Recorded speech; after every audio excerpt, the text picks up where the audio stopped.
اس کی حقیقت یہی ہے کہ یہ بے حیا لوگوں کی پھیلائی ہوئی بے حیائی ہے. بس میں یہی کہوں گا, جاؤ پریکٹیکلی چیک کر لو کہ وہ کرتے ہیں کہ نہیں کرتے, اور اگر نہ کر رہے ہوئے تو پھر آ کے لانتے بھیجنا ان مولویوں کے اوپر جنہوں نے تمہیں یہ بتایا کہ شیعہ جو ہے 40 پارے مانتے ہیں. میں آپ کو بتاتا ہوں, میں بریلوی تھا نا, ہم جب چھوٹے چھوٹے تھے تو ہمیں بتایا گیا تھا کہ اہل حدیث جو ہے یہ رسول اللہ کو نہیں مانتے صلی اللہ علیہ وسلم, گستاخ رسول ہے.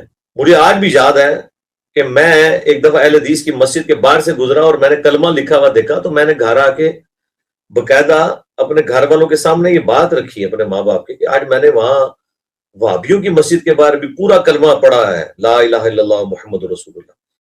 آپ اندازہ کریں کہ کس طرح کا زہر گھولا گیا تھا. ہمیں یہ پتہ ہی نہیں تھا کہ یہ نبی علیہ السلام کو مانتے ہی نہیں مانتے. میں نے اپنی کبھی زندگی میں بھی کسی دیوبند یا اہل حدیث کی مسجد میں جماعت کے ساتھ تو دور کی بات, بغیر جماعت کے بھی کبھی نماز نہیں پڑھی تھی. جماعت کے ساتھ تو ظاہر ہے, ہمیں تو اعلیٰ حضرت نے بتایا ہوا ہے کہ ان مسلے گر جائیں, ٹھیک ہے, ان کی مسجدیں تو وہ چھوڑ دیں.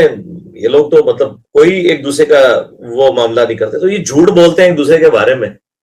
تو آج دیکھیں, اللہ کا شکر ہے کہ ہماری اس دعوت حق کی برکت سے سنی شیعہ تفریق کافی حد تک ختم ہوئی ہے, دراڑ فل ہوئی ہے. لوگوں کو پتہ چلا کہ کون سی بات حق ہے کون سی باطل ہے. آپ کیٹاگوریکل ڈینائی کر کے کبھی بھی کسی سے حق بات منوا نہیں سکتے. جو جتنی بات درست ہے اس کو آپ نے ماننا ہے. اس لیے آپ دیکھیں, ہم بریلویوں کی جتنی بات درست ہے وہ مانتے ہیں, ڈنکے کی چوٹ پہ مانتے ہیں. اہل حدیث کے ہاں تبرکات کے حوالے سے بڑی ایگزیجریشن تھی, بہت کیٹاگوریکل ڈینائی تھا. میں نے کہا نہیں, یہ تو زیادتی ہے. رسول اللہ کے جو اوریجنل تبرکات ہیں وہ تو صحابہ کرام ان سے فیض حاصل کرتے تھے. آپ کے بالوں کا دھوبن شفا کے طور پہ لیتے تھے, صحیح بخاری میں حدیث ہے, صحیح مسلم میں آپ کے کرتے کا دھوبن. لیکن اس سے بزرگ بابے ثابت نہیں ہوتے. ہم نے ان کا مقدمہ صحیح مانا اور جہاں ایگزیجریشن تھی انہیں سمجھائی. اسی طریقے سے اگر آپ نے ناسبیوں تک بات پہنچانی ہے تو انہیں ان کا جو مقدمہ جتنا درست ہے وہ مانے. وہی کہتے ہیں کہ یہ صحابہ کرام پہ سب و شتم کیوں کرتے ہیں, بالکل وہ ٹھیک کہہ رہے ہیں, نہیں ہونا چاہیے, ہم اس کے خلاف ہیں. لیکن پھر ان کو آپ بتائیں کہ یہ سیدنا ابوبکر عمر کی توہین بنو امیہ کی وجہ سے ہوئی ہے, انہوں نے جو مظالم کیے ہیں یہ اس کا ریونج ہے. ناسبیت کی بائی پروڈکٹ ہے رافضیت, نہ یہ مدت کے لیے نکاح بالکل اسلام میں حرام ہے جی, چاہے وہ نکاح متع ہو چاہے نکاح مسیار ہو. اہل تشیع کے ہاں بھی جو نکاح متع ہے نا, وہ کیٹاسٹروفک کنڈیشن کے اندر اسے جائز سمجھتے ہیں, عموماً نہیں جائز سمجھتے. نبی مکرم کے زمانے میں ہوتا رہا, بعض صحابہ کی اولادیں متع کی اولادیں تھیں, لہٰذا یہ تو جائز ہے, واجب ہے. وہ تو متع کرے بھائی, زنا نہیں کرے, حرام کام نہیں کرے, اس کے لیے واجب ہے. اچھا, ایک کتاب ہے, ایک موضوع ہے اور دو رائے. سنیے گا. مشہور مورخ ابو عمرو بن محمد بن عمر بن عبدالعزیز کشی, وہی رجال کشی میں ہے. مشہور شیعہ راوی زرارہ بن عیون جو حضرت باقر, حضرت جعفر صادق اور حضرت امام موسیٰ کاظم کے اصحاب میں شامل تھا. امام جعفر صادق فرماتے ہیں, اے زرارہ تیرا نام جنتیوں میں لکھا ہوا ہے. پھر فرماتے ہیں اگر زرارہ نہ ہوتا تو امام باقر کی حدیث کا نام و نشان تک مٹ جاتا. اسی کتاب میں امام جعفر صادق فرماتے ہیں, زرارہ تو مومن ہی نہیں, زرارہ پر لعنت ہو, اللہ کی لعنت ہو. یہ الفاظ 3 بار دہرائے آپ نے. محل علیحدہ نا مختلف ہے. وہاں زرارہ ابن عیون نے کوئی ایسا فیصلہ کیا جس کو امام نے پسند نہیں فرمایا, تنبیہ فرمائی, ان سے معذرت کروائی, رجوع کروایا. وہ کسی اور موقع کی حدیث ہے, یہ کسی اور موقع کی حدیث ہے. اچھا, ایک نعوذ باللہ یا معاذ اللہ اسی کتاب رجال کشی میں ہے کہ نبی کی وفات کے بعد تمام صحابہ اسلام سے ہٹ گئے تھے ما سوائے مقداد بن اسود رضی اللہ تعالیٰ عنہ کے, ابو ذر غفاری رضی اللہ تعالیٰ عنہ کے, سلمان فارسی رضی اللہ تعالیٰ عنہ کے علاوہ. دیکھیں تو یہ تو کتب اہل سنت کے اندر بھی ہے نا کہ جب قیامت میں محشر میں نبی مکرم حوض کوثر پہ اپنے اصحاب سے ملیں گے تو آپ فرمائیں گے کہ انہیں مجھ سے دور کر دو. 4000 صحابی ہوں گے جنہیں حضرت فرمائیں گے میرے بعد مرتد ہو گئے تھے. تو یہ تو کتب اہل سنت کے اندر بھی ہے. رہ گئی بات یہ کہ آپ یہ جو فرما رہے ہیں کہ صرف 4 رہ گئے تھے, نہیں 4 نہیں, صحابیت کے اندر درجات ہیں, صحابیت کے اندر مقامات اور منزلتیں ہیں. سارے صحابی برابر نہیں ہیں. وہ جو آئیڈیل صحابی, وہ جو 100% نمبر لینے والے صحابی, وہ یہ 4 تھے. یعنی اس حدیث کی تشریح میں یوں کروں گا, یعنی حضرت ابوبکر صدیق رضی اللہ تعالیٰ عنہ, حضرت عمر فاروق رضی اللہ وہ تو تعالیٰ میں پہلے کہہ چکا ہوں, آپ اس بحث میں مجھے نہیں لے کے جائیں نا, کیونکہ حضرت زہرا کے ناراض ہونے پر ہمارا چیپٹر میرے خیال سے وہ کرنی بھی چاہیے, اس سے تقسیم بڑھتی ہے, بات سمجھ بھی آ گئی. پھر امام موسیٰ کاظم سے روایت ہے قیامت والے دن اعلان کیا جائے گا محمد رسول اللہ کے وہ ساتھی کہاں ہیں جنہوں نے آپ کی وفات کے بعد عہد شکنی نہیں کی. تو سلمان فارسی رضی اللہ تعالیٰ, مقداد بن اسود اور ابو ذر غفاری رضی اللہ تعالیٰ کے سوا کوئی کھڑا نہ ہوگا. میں پھر آپ کیفیت دیکھیں, میں نہیں, ہم ہرگز یہ نہیں کہہ رہے کہ ان 4 صحابہ کے علاوہ کوئی صحابی نہیں رہا. نہیں, صحابیت میں مقامات اور منزلتیں اور درجے ہیں. پہلی لائن میں بیٹھنے والا یقیناً طالب علم, اور آخری لائن میں کلاس میں بیٹھنے والا برابر نہیں ہے. دونوں کلاس میں ضرور ہیں, دونوں شاگرد ضرور ہیں. بڑا واضح لکھا ہوا ہے کہ وہ ساتھی کہاں ہیں جنہوں نے عہد شکنی نہیں کی. تو عہد شکنی تو ہوئی نا. یہ بھی وہی موضوع ہے جس کو آپ آگے میں بڑھانا پھر آگے نہیں بڑھانا چاہتا کیونکہ میرا مقصد جوڑنا ہے. جوڑنا میرا بھی یہی ہے. اور آپ کا بھی یہی ہے. بات آپ تک پہنچ گئی ہے. باقی امام باقر ایک دفعہ زرارہ نے، یہ زرارہ کی دوبارہ زرارہ بن آیون، ایک دفعہ زرارہ نے امام سے امال گورنروں کے دیے ہوئے عطیوں سے متعلق پوچھا تو آپ نے فرمایا کوئی مذائقہ نہیں. پھر جب زرارہ چلے گئے تو فرمایا میں نے تو یہ سوچ کر کے کہیں وہ ہشام بن عبد المالک اموی خلیفہ کو مخبری نہ کر دے اس لیے یہ کہا تھا، ورنہ حقیقت میں ان عطیوں کو حرام سمجھتا ہوں.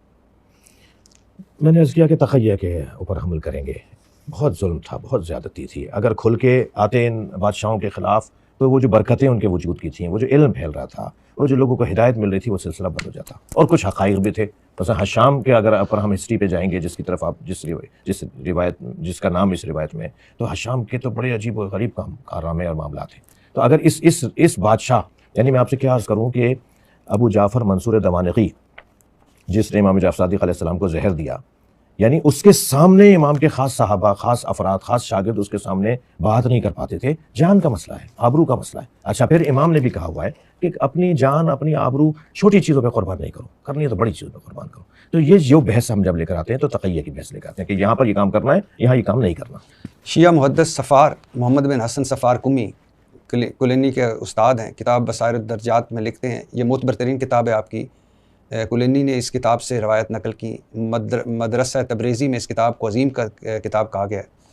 حضرت امام باقر فرماتے ہیں رسول اللہ صلی اللہ علیہ وسلم نے مینا میں صحابہ سے مخاطب ہو کر فرمایا کہ اے لوگوں، میں تمہارے پاس 3 چیزیں چھوڑ کر جا رہا ہوں، قرآن مجید، اہل بیت، کعبہ. یہ اللہ کی طرف سے مقدس شعار ہیں، تم ان کی حفاظت کرنا. مگر افسوس انہوں نے قرآن میں تبدیلی کر دی، نعوذ باللہ، کعبہ کو منہدم کر دیا اور اہل بیت کو قتل کر ڈالا. قرآن میں تبدیلی کرنے سے مراد تحریف قرآن نہیں ہے. قرآن میں تبدیلی سے مراد ہے اس کے احکامات کو نہیں مانا، اس کے فیصلوں کو نہیں مانا. اس نے جو کہا تھا اور کہنا یہ نہیں کہہ رہا، یہ کہہ رہا، خود بدلتے نہیں قرآن، جو اقبال کہتے ہیں، یہ مراد ہے. ویسے علامہ احسان علیہ ظہیر کی کتاب ہے شیعہ القرآن، اس میں 2300 شیعہ علماء کے حوالے دیے گئے ہیں کہ قرآن میں تبدیلی ہو میں چکی ہے. 23,000 دینے کو تیار ہوں، چھوڑ دینا اس بحث کو. ٹھیک ہے. انہی کی کتابوں سے دوں گا. ہم سے زیادہ ان کی کتابوں میں تحریف کے حدیث ہے، مگر ہم نہیں چاہتے ان بحثوں کو. جی ٹھیک. اچھا سر، اب آتے ہیں متع پہ. متع جائز ہے بلکہ ضروری ہے، یہ آپ کی کتابوں سے میں نے لیا ہے. جواز متع کا عقیدہ نہ رکھنے والا شیعت سے خارج ہے، اور متع مجوسیہ مطلب آتش پرست، یہودیہ، نصرانیہ کی عورت سے بھی جائز ہے. دیکھیں ضروری ہے جس کو حرام میں مبتلا ہونے کا خوف ہے. جائز ہے تو جائز ہے کیونکہ قرآن میں آیت آئی ہے، نبی مکرم کے زمانے میں ہوتا رہا، بعض صحابہ کی اولادیں متع کی اولادیں تھیں، لہٰذا یہ تو جائز ہے. صحابہ کرام نے لیکن کیا. بعد میں یہ حرام ہو گیا یہ کہتے ہیں، مگر ہم نہیں مانتے کیونکہ حضرت ابن عباس رضی اللہ تعالیٰ عنہ حبر الامہ فرماتے ہیں کہ یہ روایت نہیں ہے، متع حرام قرار نہیں دیا گیا. متع آخر تک ہمیشہ نبی مکرم نے، خلفائے ثلاثہ نے، مولا علی نے، کسی نے متع کو حرام قرار نہیں دیا. یہ ابن عباس کا فرمانا ہے، حضرت ابن عباس رضی اللہ تعالیٰ عنہ. جہاں تک بات ہے کہ واجب ہے، لازم ہے، تو جس کو حرام میں زنا میں پڑنے کا خوف ہے اس کو تو واجب ہے، وہ تو متع کرے بھائی، زنا نہیں کرے، حرام کام نہیں کرے، اس کے لیے واجب ہے. لیکن آپ کو پتہ ہے کہ حرام قرار دے دیا گیا تھا. نہیں، حرام پتہ ہے کہ حرام قرار نہیں دیا گیا. اچھا آپ نہیں مانتے. اچھا سر، اب کچھ سیاست کی طرف. غیر سیاسی لوگوں سے آپ سیاست پہ کیا بات کریں؟ سر آپ میں نے پہلے بھی جب ابھی آف دا ریکارڈ بات کی، مجھے آپ 40% سیاسی لگتے ہیں. ارے واہ، اور 60% عالم تو ہیں ہی آپ. بہت شکریہ. اور اتنی خوبصورت انداز میں اتنے مشکل بات کرنے والا، بہت شکریہ. آپ اللہ آپ کو سلامت رکھے.